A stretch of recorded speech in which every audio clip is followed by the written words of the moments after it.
The West and Central African regions are the most affected areas of the world by armed and related conflicts. The Lake Chad Basin, the Central Sahel, and the Central African Republic have experienced one of the most devastating conflicts, with more than 4.7 million people displaced. In this unstable context, women and girls are at high risk of abuse, exploitation, and sexual violence. In Maroua, the capital of Cameroon's far north region, a territory at the crossroads of trade routes and cultures, Aissa Doumara and her colleagues are on the front lines every day against all forms of physical, sexual, or moral violence against women and girls.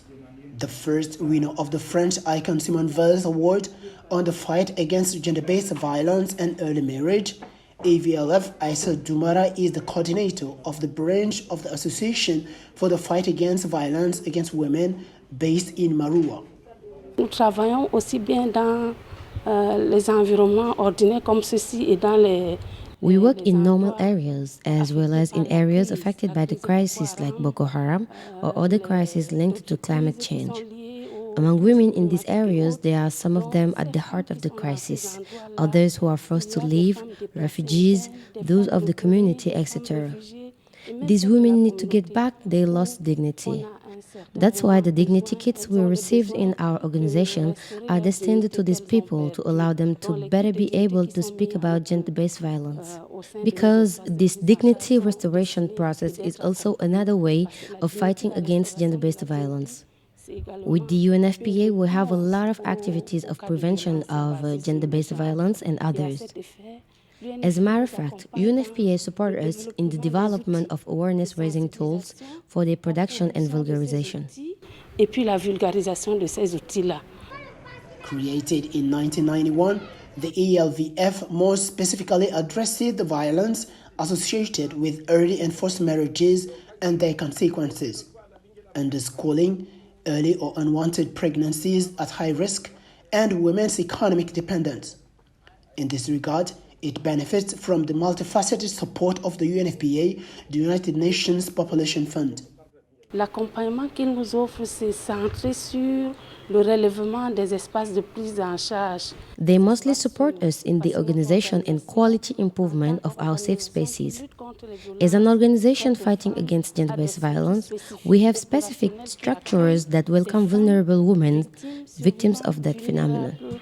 Face aux questions de violence basées sur le genre, donc l'UNFPA nous accompagne pour renforcer ces espaces. UNFPA supports us in the reinforcement process of these safe spaces in the fight against gender-based violence, because we want a better world deprived of gender-based violence and all types of violence on women in the spaces we're intervening at.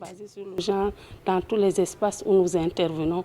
UNFPA appuie également le gouvernement à répondre à la crise sécuritaire. UNFPA supports the government against the security crisis by improving resilience capacities and bringing social cohesion within affected areas by crisis by empowering women and youth. This happened over the last years through diverse project phases to get funding. I can give the example of Japanese cooperation and the French embassy through UNDP, but also the European Union. This allows UNFPA, together with the UN agencies, to raise youth's awareness against extreme violence and risky behaviors, and also provide them with means for them to be able to get back into their own community, mainly for those who have been enrolled or involved in the enrollment process in armed groups. Those who have or might have undergone these security crises are also involved in the taking in charge process. And of course, young girls and young boys are also concerned. Cela concerne aussi bien les jeunes hommes que les jeunes filles. Like every weekend, Aziza Hassan is about to record a television program that deals with societal issues. Even if she doesn't look like one, this lady in her 40s has suffered violence since her early childhood. Forcibly married at the age of 12, she lived locked up for 27 long years, tortured and deprived of her most basic rights. Her husband finally abandoned her 8 years ago. Education talks are very useful to me, but I did not know that I have the right to benefit from that. Before, I asked for a marriage certificate, but they told me I don't have the right to get one because I did not go to school. Now I realize that it's time for me. Reprise. Now I realize that it's the right time for me, so it's for the children and the others to have access to education. That's why I have now decided to participate in these education talks. Today, Aziza, mother of 6 children, has regained her smile. As a member of the ALVF, she was able to benefit from training and financial support to rebuild her life that has taken a whole new turn. My life is totally different now, and I'm very proud of what I have achieved. When I come here, I make some interventions, provide listen to other women. I even cannot tell you how I feel. I'm really happy about this. And all this is thanks to ALVF because before I did not do anything about all this. But the organization did a lot for us and supported so many women and young girls. The case of Aziza is far from being unique in this part of Cameroon. Thousands of women and girls have lived through martyrdom because of tradition and the weight of culture. There is a guy who made me pregnant before abandoning me alone, and it was in 2014. I think, because my child is 4 years old now, and despite that, he never came back towards me. That's why I'm saying thanks to ALVF organization, thanks to whom I am now out of some basic needs like soap and others. I can now satisfy all my personal needs as well as those of my child, thanks to ALVF. I got married at the age of 16 and got a baby at 17. As I did not have anyone to help me here, and knowing that my child was ill, I had to go to Gawa and stay there until he was well. When I got back, I realized that my husband took another wife. Here at the ALVF, they supported me with a lot of provisions like soap, bleach, and others. They registered me in their database and then provided me with this machine with which I am earning my life. Things have really improved now for me. Now I have the means to take my child to school. It's different from before now.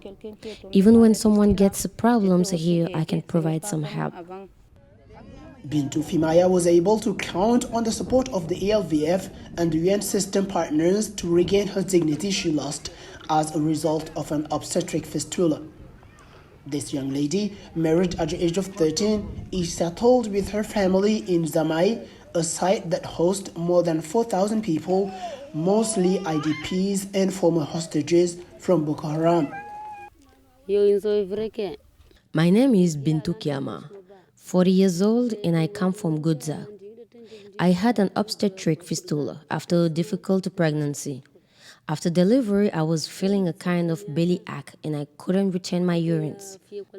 As my husband was not working, he couldn't have enough means to buy my medicines, which are quite expensive. Then we heard about the ALVF association. We decided to go and talk to them for support, thanks to which I went to have a surgery at hospital. Afterwards, I received a sum of money to start trade in order to be self-sufficient. Now, thanks to that empowerment policy, I can earn up to 3,000 francs CFA, with which I can buy now my medicines, clothes, etc. I can also take my children to school and buy food for them. I am really grateful to ALVF for allowing me to get back my dignity. Without their support, I would have died, so I can say they saved my life. The exactions of Boko Haram have ended up creating a climate of psychosis. In addition, the fight against the Islamic sect has only worsened the already precarious economic situation of the 4 million inhabitants of this region in the far north of Cameroon. Nevertheless, thanks to the development policies targeting victims of the conflict with Boko Haram, thousands of internally displaced persons who have fled their land have been able to find refuge in this region bordering Nigeria and Chad. I was married at the age of 12. and now I have 11 children. We arrived at Marwa in 2014 because of the Boko Haram executions.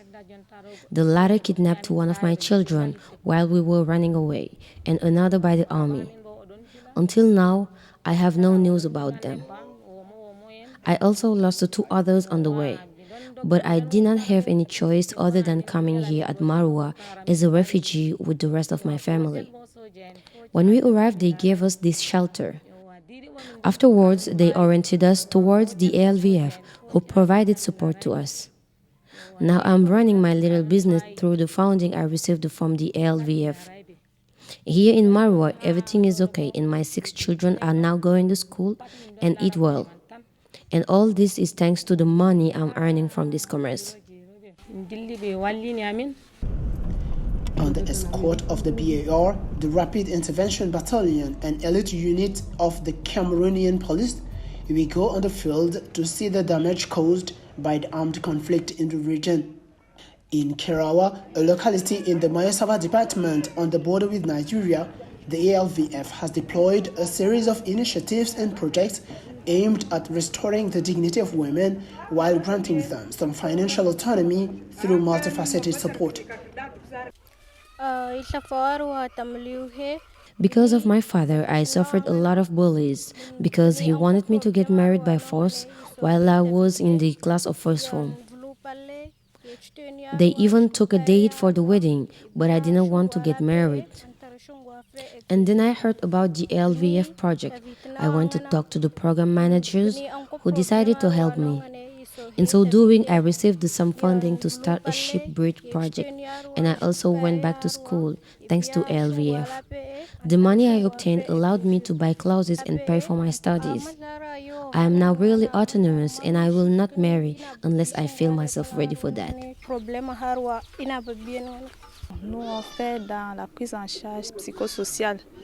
We basically focus on psychosocial support towards women who have been victims of gender-based violence. We accompany them regarding the different problems they faced. There is also another empowerment initiative we have regarding the project. Targeted women are managing very well their business and they find their way out. With this empowerment, they no longer depend on their husbands or on any other person of their family, and that's very good for them.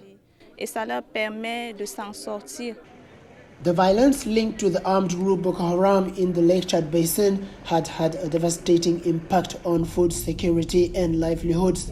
In Kolofata, also in the Mayo Sava department, women and girls affected by the conflict are engaged in horticultural production, an activity initiated as part of the integrated project for the resilience of women and girls who are victims of violent extremism and the consequences of global warming. We have 20 women working with us every day. We are grateful to ALVF who recruited us to work with these women to explain to them how to proceed regarding different assignments. And things are going on very well. The supervision is well organized and they grow onions and other vegetables they sell after to get money. And we support them for that. I monitor the planting and the maintaining process for seedlings as well as plant watering, etc.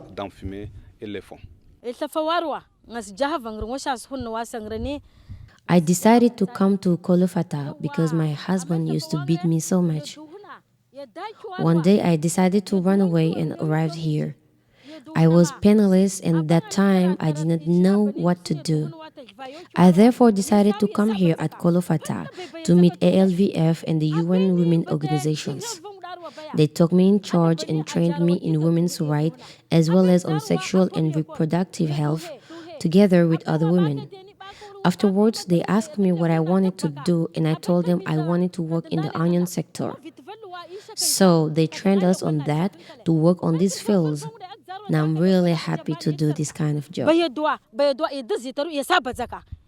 In the far north of Cameroon, the United Nations Population Fund has a mandate focused on humanitarian response, development and peace. Indeed, this hard-to-reach region alone symbolizes the global concerns of the Lake Chad Basin sub-region. With an estimated population of 4.5 million people in 2018, it represents 80% of Cameroon's global population, making it the most populous in the country. And this population is yet very young. Indeed, 35% is between 10 and 24 years old.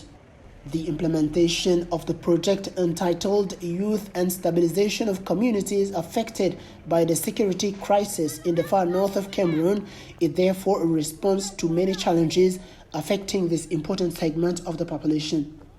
L'UNFPA dans Zama, c'est une plateforme pour nous.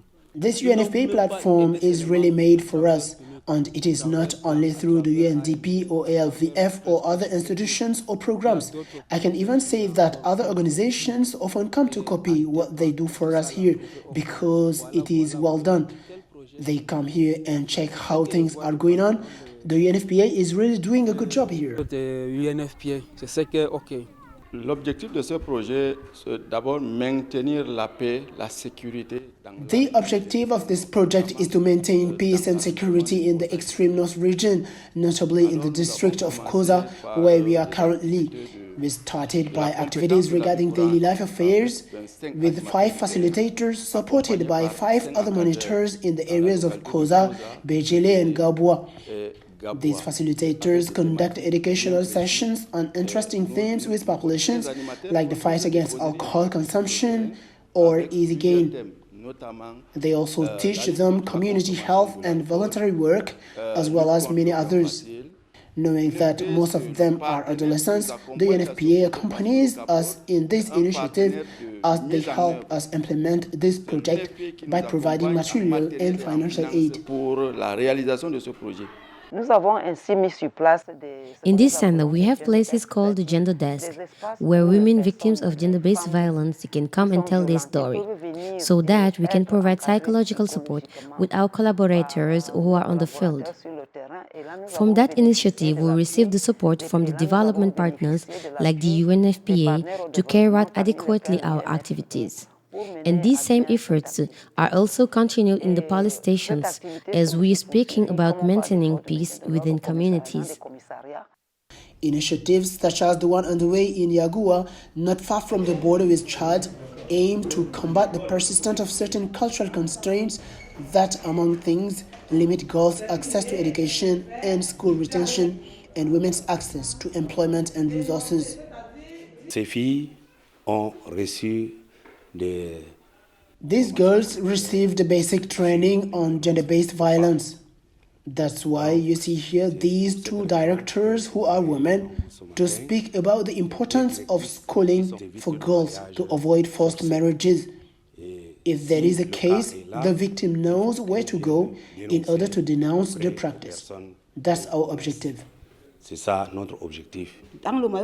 In many cases, the woman is responsible for the household and take care of the children, while men spend their time drinking. In my own environment, I often see women who have not gone to school, and my wish is that they must go to school, and I hope in this world, women will surpass men. Educating a girl is important because they are those who hold the society, and an educated girl contributes to a better society.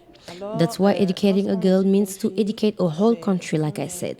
Education is important for the girls because they hold big responsibilities and can contribute to the development of a whole nation. Through the project to support maternal, neonatal and child health, UNFPA supports Cameroon's strategy to reduce maternal and child mortality. The Yagua Regional Hospital has thus benefited from significant support in terms of medical equipment aimed at satisfying the offer of mother and child health services. Je suis très fier parce que I am very proud because the support was followed by an evaluation process. We arrived and asked if it had been actually used. In our last visit in the extreme north region, we arrived with the UNFPA and checked out all that had been made as a donation. These reproductive health programs were very useful for communities. Vous savez que nous sommes en pleine résurgence de la pandémie Covid. Despite the COVID-19 outbreak, we tried to continue all the activities we had been doing since it arrived. The UNFPA support allows us nevertheless to reach the targets, that's to say, how to make families play their role. It's only by making families play their role that we can be positive in our campaign and community development, because each family member is useful to reach that goal. Reproductive health, family planning, and the fight against GBV and gender-based violence are emergencies throughout Cameroon, and even more so in the far north region due to the security context. Thus, the United Nations Population Fund's country office in Cameroon has developed several strategies to address these priorities. One of them is to work in synergy with grassroots community organizations. Our objective is to eradicate early and forced marriages in the extreme north region through awareness-raising campaigns via education talks in villages and cities. Concern origins, causes and consequences of early and forced marriages, on girls' rights, social and reproductive health, etc. For an economic empowerment of girls, ALVF supports us technically and financially because they help us have financial partners to our activities funding. We used to have a lot of financial problems, but with the arrival of UNFPA and the ALVF project things, we have much improved. We are 3 in our office, and each week, 2 stay in the office while 1 is on the field. Our role is to raise people's awareness on the importance of spacing births, as well as reproductive health issues like family planning, because as you know, there are a lot of births in Mosoko. As women don't know much about family planning, the UNFPA recruited us to do that job within communities. We've been working with ALVF and the UNFPA for 5 months now, and we provided support to more than 50 handicapped women and more than 250 valid other women. These perspectives will be registered regarding that 10-year period that will lead us towards reaching sustainable development goals, through which the UNFPA identified 3 transformative results, which are 0 avoidable maternal death, 0 unmet family planning need, and 0 gender-based violence, including some harmful practices towards women like early marriages. We have 2 major perspectives. The first is totally national and will be limited to the extreme north region and its specific needs that will accelerate results and improve them at a high level towards the communities. And of course, the second is towards the 3 transformative results that the UNFPA is leading, and that is supported by the government of Cameroon. Throughout the countries of the Lake Chad Basin, a region covering northeastern Nigeria, the far north of Cameroon, Niger and Chad, the limited access of women and girls to health services with the persistence of several forms of gender-based violence is a major challenge. In a context of security crisis, issues of population and development, and more particularly resilience of young people and women, constitute more than ever a vital emergency for the United Nations Population Fund.